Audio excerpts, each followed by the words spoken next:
ಜೈಲಿನಲ್ಲಿದ್ದರೂ ಸಹ D boss Darshan ತನ್ನ ಆತ್ಮೀಯ ಸ್ನೇಹಿತನಾದ ಪುನೀತ್ ರಾಜ್ಕುಮಾರ್ ಹಾಗೂ ಅವರ ಫ್ಯಾಮಿಲಿಯನ್ನ ಮರೆತಿಲ್ಲ. ಇದೀಗ ಅಪ್ಪು ಮಗಳು ವಂದಿತಾ ಕೆಲಸ ನೋಡಿ ದರ್ಶನ್ ಹೇಳಿದ್ದೇನು ಗೊತ್ತಾ? Ashwini madam shock. ಪುನೀತ್ ರಾಜ್ಕುಮಾರ್ ಅವರು ನಿಧನರಾಗಿ ವರ್ಷಗಳ ಬಳಿಕ ಅವರ ಕಿರಿಯ ಮಗಳು ದೊಡ್ಡ ಗುಡ್ ನ್ಯೂಸ್ ಒಂದನ್ನು ಹಂಚಿಕೊಂಡಿದ್ದಾರೆ. ಹಾಗಾದ್ರೆ ಏನಿದು ಸುದ್ದಿ? ಅದೆಲ್ಲ ಸಂಪೂರ್ಣವಾಗಿ ನೋಡೋಣ ಬನ್ನಿ. ಅದಕ್ಕಿಂತ ಮುಂಚೆ ನೀವು ಕೂಡ ಪುನೀತ್ ರಾಜ್ಕುಮಾರ್ ಅವರ ಅಭಿಮಾನಿಯಾಗಿದ್ದರೆ ವಿಡಿಯೋಗೆ ಒಂದು ಲೈಕ್ ಕೊಡಿ. ಪುನೀತ್ ರಾಜ್ಕುಮಾರ್ ಅವರ ಕಿರಿಯ ಪುತ್ರಿ ವಂದಿತಾ ತಮ್ಮ ತಂದೆಯ ಇಚ್ಛೆಯಂತೆ ನುಕಾಸ್ ಕೆಫೆ ಎಂಬ ಹೋಮ್ ಬೇಕರಿ ಉದ್ಯಮವನ್ನು ಆರಂಭಿಸಿದ್ದಾರೆ. ಅದಕ್ಕಾಗಿ ವಿಶೇಷ ಸತ್ಯನಾರಾಯಣ ಪೂಜೆಯನ್ನ ಅಮ್ಮನ ಜೊತೆಗೆ ನೆರವೇರಿಸಿದ್ದು, ಅದರ ಫೋಟೋಸ್ಗಳು ಈಗ ವೈರಲ್ ಆಗಿದೆ. ನಟ ಪುನೀತ್ ರಾಜ್ಕುಮಾರ್ ಅವರ ಕಿರಿಯ ಮಗಳು ವಂದಿತಾ ಪುನೀತ್ ರಾಜ್ಕುಮಾರ್ ಅಪ್ಪನ ಆಸೆಯನ್ನ ನೆರವೇರಿಸಿದ್ದು, ಅವರ ಅಪ್ಪುವಿನ ಇಚ್ಛೆಯಂತೆ ಹೋಮ್ ಬೇಕರಿ ಉದ್ಯಮವನ್ನು ಶುರು ಮಾಡಿದ್ದಾರೆ.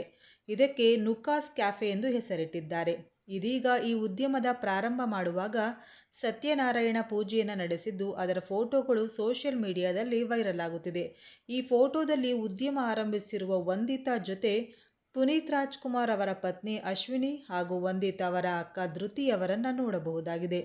ನುಕಾಸ್ ಹೆಸರು ಸ್ವಲ್ಪ ವಿಚಿತ್ರ ಎನಿಸುವುದುಂಟು. ಆದರೆ ಈ ಹೆಸರಿನ ಹಿಂದೆ ಇರುವುದು ಅಪ್ಪ ಅಪ್ಪುವಿನ ನೆನಪು.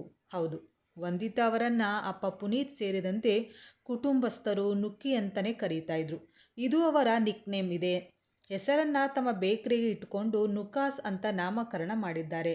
ವಂದಿತಾ ಅವರ ಕೆಲಸಕ್ಕೆ ಅಪ್ಪು ಮಗಳು ವಂದಿತಾಗೆ ಶಹಬಾಷ್ ಅಂತ ಹೇಳಿಕೊಂಡಿದ್ದಾರೆ ನಟ ದರ್ಶನ್ ರವರು. ನೀವು ಕೂಡ ಆಲ್ ದ ಬೆಸ್ಟ್ ಅಂತ ತಪ್ಪದೆ ಕಮೆಂಟ್ ಸೆಕ್ಷನ್ ಅಲ್ಲಿ ಕಮೆಂಟ್ ಮಾಡಿ.